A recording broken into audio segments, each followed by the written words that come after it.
О, майко моя, родино мила, защо тъй жално, тъй милно плачеш? Гарване, и ти, птицо проклета, на чий гроб там тъй грозно грачиш? Ох, зная, ти плачеш, майко, за той, че ти си черна рубиня, за той, че твоят свещен глас, майко, е глас без помощ, глас в пустиня. Плачи. Там близо, край град София, стърчи.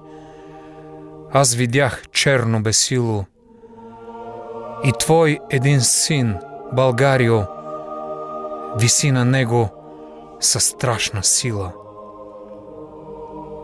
Гарва над грачи, грозно